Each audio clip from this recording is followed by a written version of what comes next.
पहले की बात है। नागपुर नाम के शहर में एक छोटी सी बस्ती में विजय नाम का एक आदमी रहा करता था। विजय के परिवार में विजय की पत्नी कमला और बेटी सूची थी। विजय मजदूरी का काम किया करता था, लेकिन विजय अपनी बेटी को खूब पढ़ाना चाहता था। विजय दिन रात मेहनत कर पैसे कमाता था और अपनी बेटी की पढ़ाई की हर जरूरत पूरी करता था। सूची भी बहुत मेहनती और होशियार लड़की थी। सूची को घर के हालात और अपने पिता के दिन रात के मेहनत का पूरा एहसास था। सूची हर साल अपने स्कूल में फर्स्ट आती थी। अब सूची 10th में थी। सूची ने पूरे साल बोर्ड के एग्जाम की बहुत अच्छे से तैयारी की थी। अब कुछ ही दिनों में 10th के रिजल्ट आ जाते हैं। सूची पूरे जिले में फर्स्ट आती है। उस दिन विजय की खुशी का तो ठिकाना ही नहीं था। दूसरे दिन विजय बेटी सूची को साथ लेकर एक बड़े होटल में जाता है। फटी धोती और फटी कमीज पहने एक व्यक्ति अपने 15-16 साल की बेटी के साथ एक बड़े होटल में पहुंचा। उन दोनों को कुर्सी पर बैठा देख एक वेटर ने उनके सामने 2 गिलास ठंडे पानी के रख दिए और पूछा, आपके लिए क्या लाना है? विजय ने पहले अपने चारों ओर बैठे बड़े बड़े लोगों की ओर हिचकिचाती हुई नजरों से देखा और धीमी आवाज में वेटर से कहा, जी मैंने मेरे बेटी को वादा किया था कि यदि तुम कक्षा 10 में प्रथम आ जाओगी तो मैं तुम्हें शहर के सबसे बड़े होटल में एक डोसा खिलाऊंगा। इसने वादा पूरा किया। कृपया इसके लिए एक डोसा ले आओ। तभी वेटर ने विजय से पूछा, और आपके लिए क्या लाना है? जी मेरे पास एक ही डोसे के पैसे हैं। कृपया आप मेरी बेटी के लिए एक डोसा लेकर आओ। मुझे कुछ नहीं चाहिए। विजय की पूरी बात सुनकर वेटर अपने होटल मालिक के पास गया और पूरी कहानी बताकर उस वेटर ने अपने मालिक से कहा, सर मैं इन दोनों को भरपेट नाश्ता कराना चाहता हूँ। अभी तो मेरे पास पैसे नहीं है सर, इसलिए इनकी बिल की रकम आप मेरे सैलरी से काट लेना।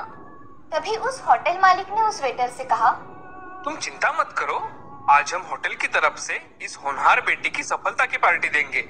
कुछ ही देर में सारे होटल वालों ने मिलकर एक टेबल को बहुत अच्छी तरह से सजाया और बहुत ही शानदार ढंग से सभी उपस्थित ग्राहकों के साथ उस गरीब बच्चे की सफलता का जश्न मनाया। होटल मालिक ने सूची को एक बड़े थैले में 3 डोसे और पूरे मोहल्ले में बांटने के लिए मिठाई उपहार स्वरूप पैक कर दी। इतना सम्मान पाकर आंखों में खुशी के आंसू लिए विजय और सूची अपने घर चले गए। समय बीतता गया और एक दिन वही सूची IAS की परीक्षा पास कर उसी शहर में कलेक्टर बन गई। सूची ने सबसे पहले उसी होटल में एक सिपाही भेजकर कहलाया कि जी आपके होटल का मालिक कौन है? जी मैं हूँ, कहिए आपको क्या चाहिए? जी मैं कलेक्टर ऑफिस से आया हूँ। आज कलेक्टर साहिबा आपके होटल में नाश्ता करने आएंगी। क्या सच में? हमारे होटल में कलेक्टर साहिबा नाश्ता करने आने वाली है? जी हाँ, आपने बिल्कुल सही सुना। अब मैं चलता हूँ। होटल मालिक और सारे होटल वालों ने तुरंत एक टेबल को अच्छी तरह से सजा दिया। ये खबर सुनते ही पूरा होटल ग्राहकों से भर गया। कलेक्टर रूपी वही लड़की होटल में मुस्कुराती हुई अपने माता पिता के साथ पहुंची। होटल में उपस्थित सभी सूची के सम्मान में खड़े हो गए। होटल के मालिक ने उन्हें गुलदस्ता भेंट दिया और ऑर्डर के लिए निवेदन किया।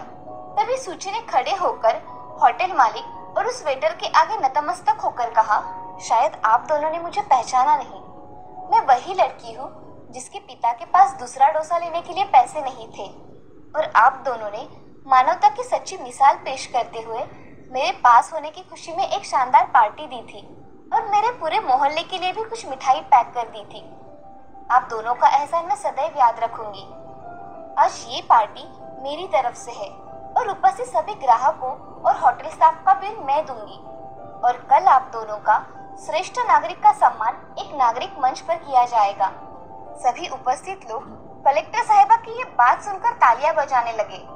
होटल मालिक और उस वेटर की आंखें भर आई कि उस लड़की ने ये सब बातें याद रखी थी। उपस्थित सारे लोगों ने बड़े खुशी से उस वेटर और होटल मालिक के उनके किए गए कार्य की प्रशंसा की।